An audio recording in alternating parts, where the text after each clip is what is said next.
नमस्कार।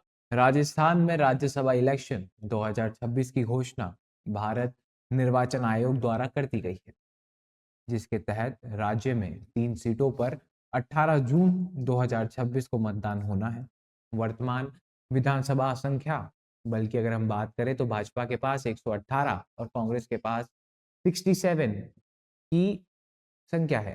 के गणित के अनुसार 3 में से करीब 2 सीटें भारतीय जनता पार्टी और 1 सीट कांग्रेस के खाते में जाती दिखाई दे रही है या फिर लगभग तय माना जा रहा है। भाजपा के केंद्रीय मंत्री रवनीत सिंह बिज्जू और राजेंद्र गहलोत, जबकि कांग्रेस के नीरज डांगी का कार्यकाल 21 जून 2026 को समाप्त हो जाएगा। आइए अब जानते हैं कि पार्टियां किस प्रकार से सीटों की गणित बैठाती है।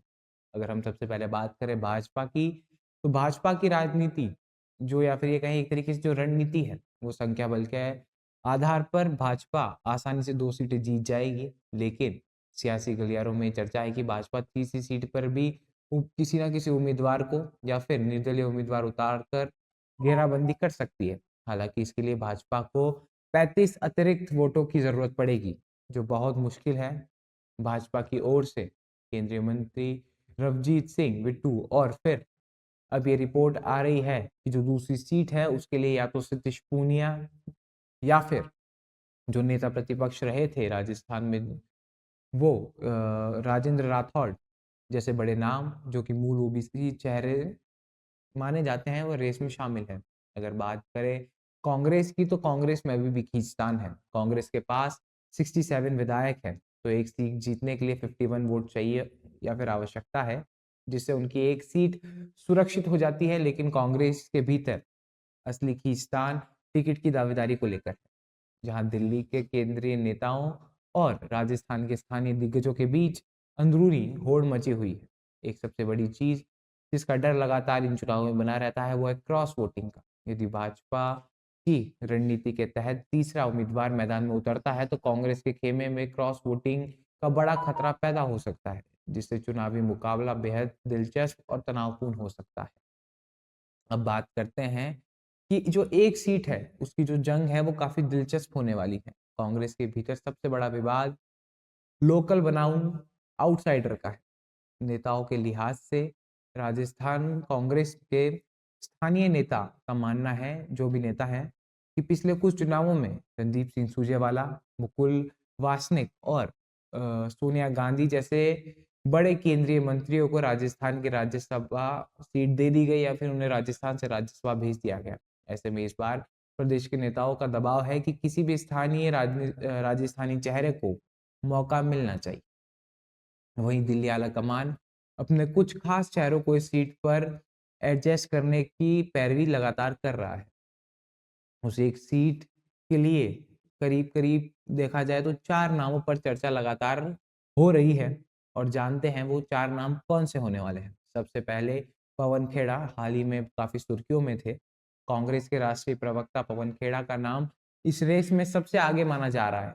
केंद्रीय नेतृत्व उनकी मजबूत पकड़ है, लेकिन स्थानीय होने के बावजूद उन्हें कुछ गुटों का विरोध का सामना करना लगातार पड़ रहा है, तो उनके लिए भी राह उतनी आसान नहीं होने वाली है। दूसरे नंबर पर भंवर जितेंद्र सिंह, पूर्व मुख्यमंत्री अशोक गहलोत और गांधी परिवार के काफी करीबी माने जाते हैं भंवर जितेंद्र सिंह।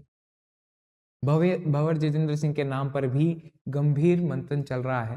भंवर जितेंद्र सिंह को लेकर दिल्ली का एक बड़ा धड़ा काफी सक्रिय है और चाहता है कि वो राज्यसभा जाए। तीसरा नाम जो कि शायद अपनी राज्यसभा सीट को वापस से रिपीट कर सकते हैं, वो है नीरज डांगी।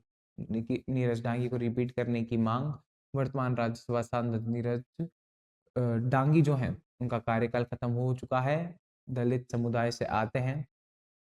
शायद यही कारण है, और थोड़ा सा सोशल इंजीनियरिंग के तहत देखा जाए तो इनको दोबारा मौका मिल सकता है। पर सबसे बड़ी बात यहाँ ये निकल कर आती है कि जो चौथा नाम है वो कौन है। कांग्रेस आलाकमान चाहता है कि पूर्व विधानसभा अध्यक्ष सीपी जोशी को एक तरीके से ये मौका मिले और उन्हें राज्यसभा भेजा जाए उसे एक सीट से। कांग्रेस के पास विधानसभा में 67 विधायक हैं, जो कि एक सीट जीतने के लिए पर्याप्त है। लेकिन पार्टी के भीतर चल रही आपसी खींचतान के कारण भीतरघात और क्रॉस वोटिंग का जो डर है वो लगातार बना हुआ है। यदि जो कांग्रेस आलाकमान है वो राज्य के विधायकों की पसंद से विपरीत जाकर किसी एक ऐसे चेहरे को थोपने की कोशिश करता है तो शायद स्थानीय गुट पसंद ना करें और उसे चुनाव के दौरान क्रॉस वोटिंग झेलनी पड़े।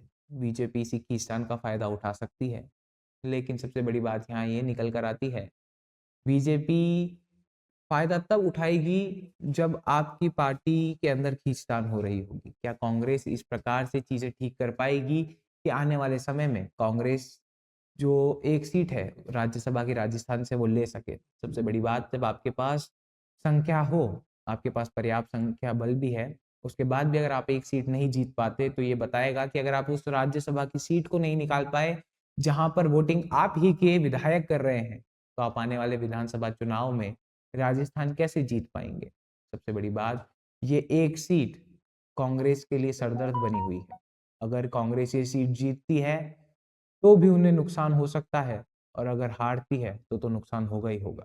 सबसे बड़ी बात यहाँ ये निकल कर आती है कि कांग्रेस चीजों को कैसे मैनेज कर पाएगी। कांग्रेस आलाकमान और राजस्थान के जो दिग्गज नेता है उनके बीच जो खींचतान चल रही है वो किस प्रकार से ठीक हो पाएगी। सबसे बड़ी बात, क्या जो खबरें लगातार आ रही है कि अशोक गहलोत को भी उस एक सीट से राज्यसभा भेजा जा सकता है, क्या ये हो सकता है? क्योंकि अगर अशोक गहलोत राज्यसभा जाते हैं तो कहीं ना कहीं बहुत से ऐसे नेता हैं राजस्थान में जिनके लिए मुख्यमंत्री पद का रास्ता साफ हो जाएगा, और शायद कांग्रेस आलाकमान भी लगातार यही चाह रहा है। तो अब ये तो आने वाला समय ही बताएगा कि चौथी बार गहलोत सरकार या भजनलाल बरकरार ये वाला नारा काम आता है या फिर गहलोत चले राज्यसभा ये काम आता है। खैर, इस विषय में आप क्या मानते हैं? आपके क्या विचार हैं? हमें ज़रूर बताएं। ऐसी और खबरों के लिए, ऐसी और जानकारियों के लिए बने रहे हमारे साथ। तब तक के लिए धन्यवाद।